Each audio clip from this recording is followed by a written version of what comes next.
الحلقة الجاية إن شاء الله نرد على جميع الأسئلة اللي ما ردناش عليها.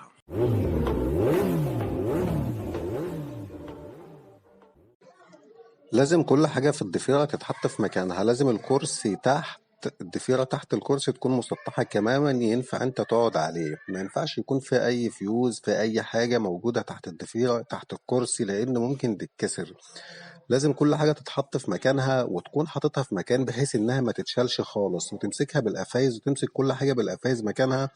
لازم يكون الموتوسيكل تحت الكرسي زي الكنبة بالظبط، مفيش حاجة فوق، وكل حاجة في مكانها ومربوطة كويس عشان ما تنتقلش مع المشي، مع الاهتزاز، مع الرعشة، مع كده مفيش حاجة تنتقل من مكانها. ينزل لك سلك على الموتور، ينزل لك سلك تحت، ينزل لك، يبدأ يعمل مشاكل معاك بعد كده، بتتعبك وبتلففك حوالين نفسك. فثبت كل حاجة في مكانها عشان تفضل مدى الحياة في مكانها. خد بالك كمان انك لازم تربط كل حاجة بالسولوتيب وباللزق كويس، عشان خاطر حتى انت لو غسلت مفيش مية توصل للكهرباء اللي عندك دي. اقفل كويس عليها، لف على الضفيرة كلها، اي حتة مكشوفة فيها تربطها. ده بعد كده ما يعملكش مشاكل بعد الغسيل، ما يعملكش مشاكل ان السلك ينزل على الموتور يتحرق، ما يعملكش مشاكل قفلة الموتوسيكل يولع منك في الطريق. ممكن تكون شايف الكلام ده بسيط وتافه، ولكن في اصل الموضوع هو مش تافه، هو كلام هام جدا، والاهمال فيه يعمل لك مشاكل تعرفها بعدين. اول سؤال هنا، هو زيت المصنع هيتغير ولا لا؟ شوف هقول لك حاجه، احنا بنقول للناس غير زيت المصنع اول ما تجيبه. ليه؟ مش عشان الزيت ده ما ينفعش، بس خد بالك ان الزيت ده له وظيفه، وهي التليين. الزيت ده جاي عشان يتلين عليه. معظم الناس ما بتلينش وبتمشي على طول وبتقرص وبتطلع تسن وحاجات زي كده، فالزيت ده ما ينفعش في الكلام ده. فعشان كده احنا بنقول للناس اول ما تجيب غير. طيب يا عم نغير يعني الزيت ده ولا ما نغيروش؟ وايه الصح؟ لا، الصح لين عليه. تمام كده. لو انت راجل بقى ناوي تشتغل صح وتلاين صح، لا ما تنزلوش زي ما بنقول لك، لا لين عليه. تمام، بس تلاين عليه. خد بالك ان الزيت ده مش بتاع قرص، مش بتاع كده. الزيت ده بتاع تليين، وهو الانسب في التليين. يعني هتلين، هتبدا صح، لين على الزيت ده. هتلاقي عايز خلاص، انت جبت الموتوسيكل بتاعك، قفلته، ظبطت الضفيره تمام التمام، كل حاجه شغاله كويس. تاني سؤال، هو احنا دلوقتي هنلين على الواقف ولا مش هنلين على الواقف؟ يعني هنمشي على طول ولا مش هنمشي على طول؟ مبدئيا كده خليك عارف ان التليين على الواقف هو تظبيط زياده. يعني ايه تظبيط زياده دي؟ تظبيط زياده دي يعني ممكن تتجاوزه، ممكن ما تلينش على الواقف، ممكن تمشي على طول. غلط؟ لا مش غلط خالص، عادي. طيب امال بما ان هو ممكن تمشي على طول، في ناس بتقول لك لين على الواقف ليه؟ ليه؟ ما هو قلت لك بقى ده تظبيط زياده، بس خد بالك ان التظبيط الزياده ده بيلزمه شويه احتياطات. يعني انت عشان تلين على الواقف فانت بتضيف حاجه تظبيطه زياده من عندك، يبقى تاخد بالك منها وتشوفها بتتعمل ازاي.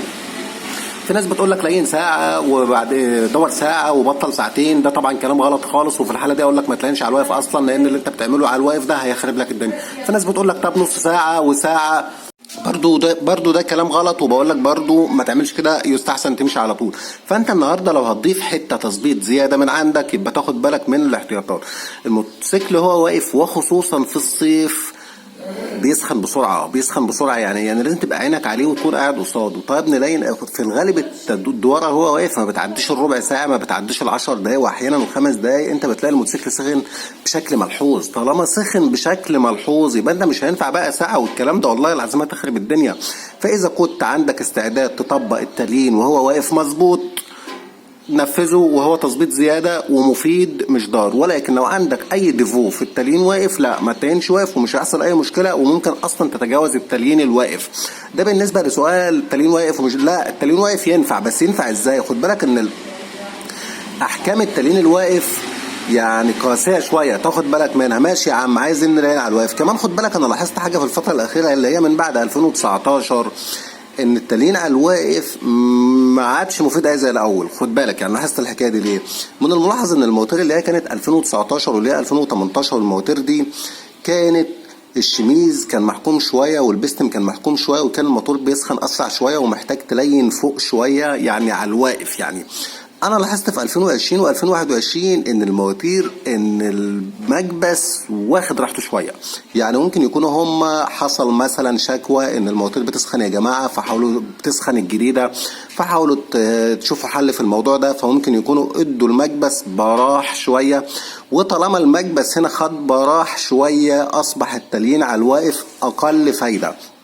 يعني الامور اختلفت، يعني اصبحت انت اقرب كمان ان انت تتجاوز التليين على الواقف. تتجاوز التليين على الواقف ليه؟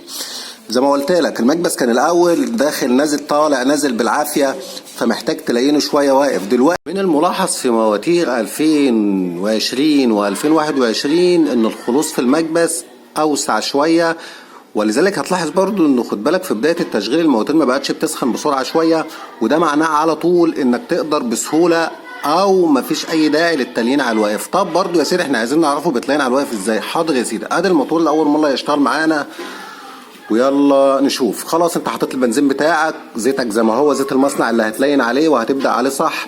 هنا برضو عشان ما ننساش وما تتجاوزش الموضوع، زيت المصنع ده مفترض ينزل على 300. انت عايز تنزله على 300 ماشي، عايز تنزله على 200 ماشي، مفيش مشكله، بس ما تتجاوزش 300 باي حال من الاحوال. يلا نسمع صوت الموتور لاول مره.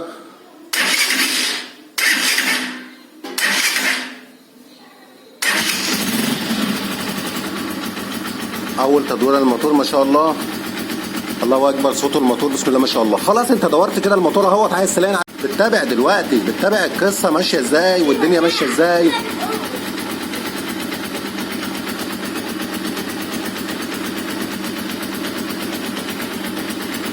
بتتابع بتشوف الدنيا ماشيه ازاي اهو. ايدك على الموتور هنا ماشي هنا كده، اول ما تلاقي الموتور سخن بشكل ايدك ما بقتش تتحمله تبطل. ده هياخد منك حوالي 5 دقايق 4 دقايق 7 دقايق 10 دقايق في حدود كده. دي كانت بتاخد 5 دقايق و4 دقايق في موتور 2019 و2018. لا في 2020 21 بقت بتوصل لربع ساعه وبتوصل لثلث ساعه لما الموتور يوصل لمرحله السخونه الملحوظه اللي انت محتاج تبطلها. تمام كده اهو الموتور شغال، يفضل شغال دلوقتي اهو، هنسيبه شغال نشوف، نسيبه 5 دقايق مبدئيا كده نشوف اخبار السخونه ايه.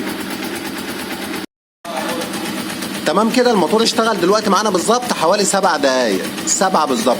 هنا يا دوب خلاص مش هتتحمله انت كده، دي طبعا مش هتتحملها انت، حاميه دي سخنت ما تقدرش تطيقها، دي برضو على وشك ان انت مش هتطيقها خلاص على وشك، لكن ما سخنتش بالدرجه الكبيره. كويس كده بتبطل خلاص كده، دي المرحله اللي انت بتبطل فيها. كده شغلنا حوالي 7 دقايق 7 بالظبط، مش ساعه ومش ساعتين ومش نص ساعه ومش بالوقت خالص كده. يا دوب انت بتحط ايدك على دي، يا دوب تحط ايدك شويه كده وخلاص، هي مش اكتر من كده. وممكن تتجاوز الكلام ده كله، ولكن لو عايز تبداه صح هو كده مش اكتر من كده. غلط انك تسخن اكتر من كده، ده كلام مش صح.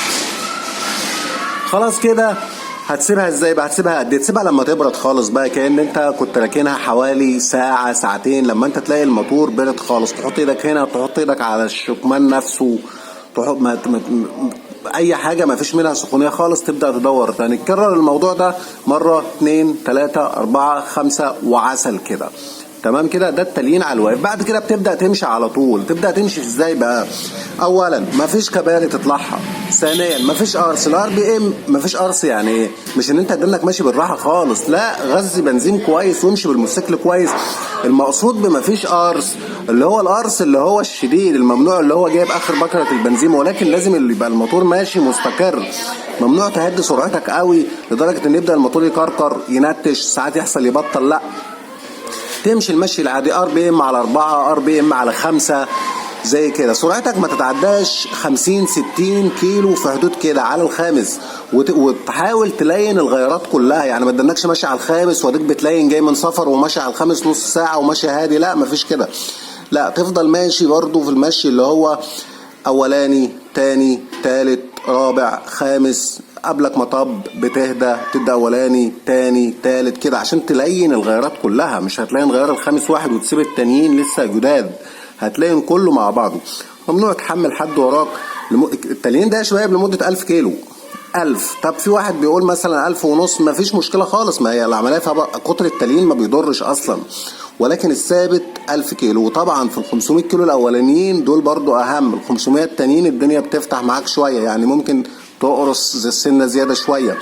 بعد ال 1000 يعني ال 1500 برضو الدنيا بتفتح، تبدا ترفع الار بي ام على 5 وعلى 6 وعلى 7. ده بعد ال 1000. بعد ال 1000 انا مش شايف ان بعد ال 1000 في داعي للحرص الشديد من اي حاجه. يبدا يتعامل التعامل الطبيعي بعد ال 1000. قبل ال 1000 خليك حريص من الحموله، من طلوع الكباري، تحملش حد وراك، امشي المشي الهادي، ما يبقاش هادي قوي، موتوسيكلك لازم يبقى متغذي كويس بنزين. القصد ان انت تبتعد عن القرص الشديد او الطلعه العنيفه او الطلوع مره واحده والكلام ده. لا، خليك سلس مع الموتوسيكل، سلس يعني حساس كده، يعني عايز تطلع يلا بينا تطلع كده، يعني العمليه بيبقى فيها نوع من السلاسه في الشغل. هنا بقى بنيجي للسؤال اللي بعد كده، احنا هنبدأ بزيت ايه؟ اولا احنا بدأنا بزيت المصنع كده تمام. بعد ال 300 هتنزل زيت المصنع، وهتبدأ بايه بقى؟ هتبدأ بالزيت على حسب الموتوسيكل بتاعك الزيرو اللي انت جايبه. طب انت مش عارف الموتوسيكل الزيرو بتاعك هتبدأ بيه بزيت ايه؟ اكتب لي تحت الزيرو اللي انت جايبه وانا هقول لك هتبدأ معاه بزيت ايه. ده بالنسبه للزيت، لان الموتوسيكلات كلها مش زي بعضها، بس خد بالك خليك حريص انك تلتزم بتعليمات الزيت في الايام الاولانيه، يعني ما تعملش لخبطه في الايام الاولانيه عشان ده مش كويس. الايام الاولانيه بالذات بتختلف شويه، موتور لسه جديد لسه بيلين، يعني الغلطه بتبقى بحساب شويه. بالنسبه للموتوسيكل اللي معانا ده افضل زيت له 15-40، يعني بعد ال 300 كيلو الاولانيه هتنزل وبعدين تحط 15-40. طب لو ما لقيتش 15-40 عادي ممكن تحط 10-40. طب لو ما لقيتش 10-40 هتكون بقى مضطر تحط 15-50، مفيش مشكله خالص من الثلاث حاجات اللي انا قلتهم دول للموتور ده. طب لو انت موتوسيكلك حلاوه، ده بالنسبه للموتوسيكل الدايو، لو انت موتوسيكلك حلاوه هتبدا بعد ال 300 كيلو بال10-40. طب لو انت موتوسيكلك مثلا بينيلي VLM 200 مثلا او VLR برضه هتبدا ب 10-40. طب ولو موتوسيكلك او ناوي تجيب او لسه جايب موتوسيكل غير اللي انا قلتهم دول، اكتب لي تحت في الكومنتات هرد عليك واقول لك ان شاء الله الحلقه الجايه حلقه الرد على الاسئله، هقول لك زيت الموتوسيكل ايه. انا هنا بتكلم عن الموتوسيكلات الجديده اللي لسه هتلين، اسالني في زيتها هجاوب عليك ان شاء الله الزيت اللي هتستخدمه بعد ما تنزل زيت المصنع بعد ال 300 كيلو. والسلام عليكم ورحمه الله وبركاته.